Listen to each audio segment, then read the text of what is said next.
यासाठी मित्रांनो ladkibhin.gov.in या अधिकृत वेबसाईटवरती या आणि वेबसाईटवर आल्यानंतर बघा या ठिकाणी लिंक आहे, त्या लिंकवर तुम्हाला क्लिक करायचं आहे। आता मी या ठिकाणी क्लिक करतो आणि क्लिक केल्यानंतर या ठिकाणी तुमच्या समोर असे पोर्टल येणार आहे। पोर्टल आल्यानंतर यामध्ये जास्त काही बाबी बघायच्या नाहीत। सर्वात आधी लाभार्थी आधार क्रमांक या ठिकाणी ज्या लाडक्या बहिणीची ई-केवायसी करायची आहे तिचा स्वतःचा 12 अंकी आधार नंबर तुम्हाला टाकायचा आहे।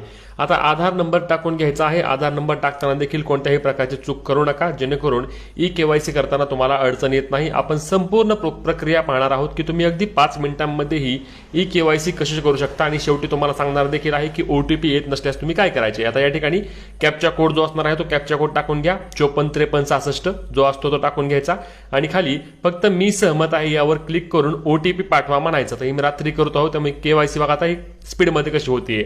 ओटीपी पाठवावर क्लिक केल्यानंतर बघा या ठिकाणी ओटीपी देखील लगेच गेला आहे आणि तुमच्या आधार कार्डशी लिंक असलेल्या नंबरवरती हा 6 अंकी ओटीपी येतो। यामध्ये लक्षात घ्या, आधार कार्डशी लिंक असलेल्या मोबाईल नंबरवरच, इतर कोणत्याही मोबाईल नंबरवर तुम्ही ओटीपी येत नाही तुम्हाला। त्याच्यामुळे आता मला ओटीपी आला आहे आणि मी ओटीपी या ठिकाणी टाकून घेतो आणि सबमिट करा या बटनावरती क्लिक करतो। सबमिट करावर क्लिक केल्यानंतर बघा या ठिकाणी वेबसाईट लोड घेऊन लगेच वडिलांचा किंवा पतीचा आधार क्रमांक आपल्याला या ठिकाणी विचारला जात आहे। आता यामध्ये तुमच्या आधार कार्डवर ज्यांचं नाव आहे, आधार कार्डवर तुमच्या पतीचं नाव असेल तर तुम्ही या ठिकाणी पतीचा आधार नंबर टाका। आधार कार्डवर तुमच्या वडिलांचं नाव असेल तर तुम्ही या ठिकाणी वडिलांचा आधार कार्ड नंबर टाका। आईचा, भावाचा किंवा इतर कोणाचाही आधार क्रमांक या ठिकाणी टाकू नका, नाहीतर तुमची ई-केवायसी प्रक्रिया होत नाही। त्याच्यामुळे ही बाब आधी लक्षात घ्या। त्यानंतर परत हा जो कॅप्चा आहे 261510 तो कॅप्चा या ठिकाणी टाकायचा आहे आणि सेम प्रोसेस पुन्हा एकदा मी सहमत आहे करून आधार प्रमाणीकरण यांचं देखील करून घ्यायचं आहे। पुन्हा एकदा मी ओटीपी पाठवावरती क्लिक करतो आणि ओटीपी पाठवावर क्लिक केल्यानंतर बघा आता तुमच्या वडिलांचा किंवा पतीचा ज्याचा तुम्ही आधार नंबर टाकला आहे त्यांच्या आधार कार्डशी लिंक असलेल्या मोबाईल नंबरवर ओटीपी जातो आणि तो देखील एक 6 अंकी ओटीपी असतो। तो ओटीपी या ठिकाणी तुम्ही आता टाकून घ्यायचा आहे। आता मी बघा ओटीपी आलेला टाकून घेतो आणि ओटीपी टाकून मी सबमिट करा या बटनावरती क्लिक करतो। आता सबमिट करा या बटनावरती क्लिक केल्यानंतर पुढे आपल्याला महत्त्वाची जी माहिती आहे ती भरायची आहे, ती देखील कशी भरणार योग्य आणि अचूक मी तुम्हाला या ठिकाणी सांगत आहे। आता यामध्ये तुम्हाला दिसेल की ऑटोमॅटिकच या वेबसाईटने वडिलांचे किंवा पतीचे नाव घेतले असेल, आपल्याला टाकायची गरज पडत नाही। जे काही तुमच्या वडिलांचे किंवा पतीचे नाव असते ते ऑटोमॅटिक या ठिकाणी दिसते। नंतर तुम्हाला जात निवडायची आहे। जातमध्ये बघून घ्या तुम्ही, अनुसूचित जाती आहे, जमाती आहे, इतर मागास प्रवर्ग आहे का, विमुक्त जाती आहे का, भटक्या जाती आहे का, विशेष मागास आहे का, सर्वसामान्य आहे।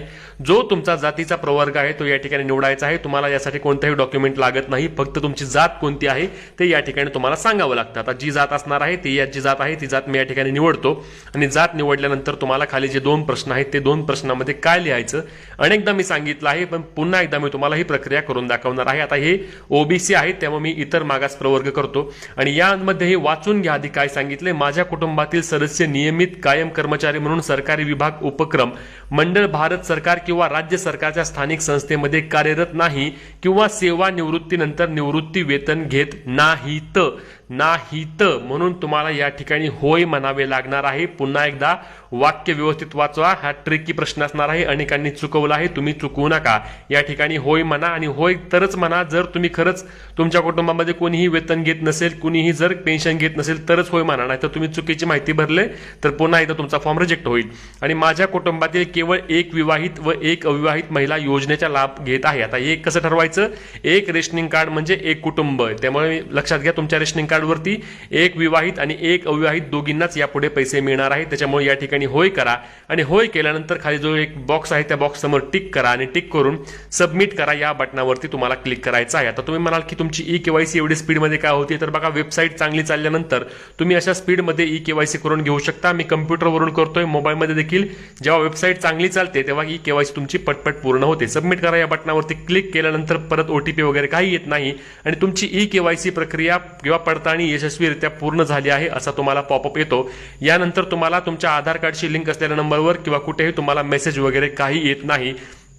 हा पॉपअप आला म्हणजे तुमची ई-केवायसी पूर्ण झाली आहे आणि तुम्हाला जर तपासायचं असेल तुमची ई-केवायसी पूर्ण झाली आहे का नाही, तर यासाठी तुम्हाला काय करायचं तर लक्षात घ्या, तुम्हाला लाभार्थी आधार क्रमांकावर आता या ठिकाणी मी क्लिक करतो आणि लाभार्थी आधार क्रमांकावर पुन्हा एकदा तो आधार क्रमांक टाका आणि कॅप्चा कोड खाली टाका आणि जर तुम्ही ओटीपी पाठवा या बटनावरती क्लिक केलं तर आधी ते सांगेल की यांची ई-केवायसी आधीच पूर्ण झाली आहे या आधार नंबरची। बघा मी आता ठिकाणी हे करतो, बघा आता काय येते, हे बघा, या आधार क्रमांकाची ई-केवायसी पूर्ण झालेली आहे. तर हीच प्रक्रिया असणार आहे, वेगळं काही नाही. आता याच्या व्यतिरिक्त तुमचे कोणतेही प्रश्न असल्यास कमेंटमध्ये नक्की विचारा. व्हिडिओ शेअर, फॉलो आणि सबस्क्राईब करायला विसरू नका. जय महाराष्ट्र.